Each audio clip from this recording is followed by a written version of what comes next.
যে গাছগুলো বড় বৃক্ষে পরিণত হয় এবং আমাদের প্রকৃতির ভারসাম্য বজায় রাখতে সহায়তা করে, আমাদেরকে অক্সিজেন দেয়, জীববৈচিত্র্য বজায় রাখার জন্য পাখির খাদ্য এবং আশ্রয় দেয়, সেই রকম কয়েকটি বৃক্ষের পাতা দেখে বৃক্ষ পরিচিতির এই অবতারণা। এটা হচ্ছে আমবট, পাতাটা পাতলা এবং লম্বাটে।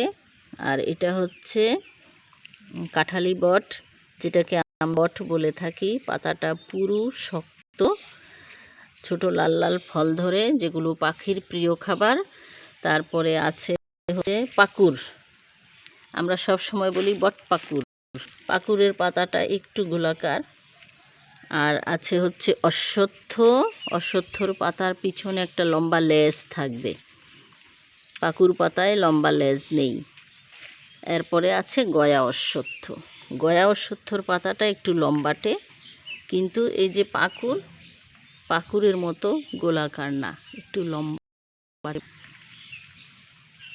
এই গাছগুলো আমরা লাগিয়ে পাখির খাবার এবং আশ্রয়ের ব্যবস্থা করতে পারি, পরিবেশের ভারসাম্য বজায় রাখতে। তো আসুন আমরা উপযুক্ত জায়গায় এগুলো লাগাই।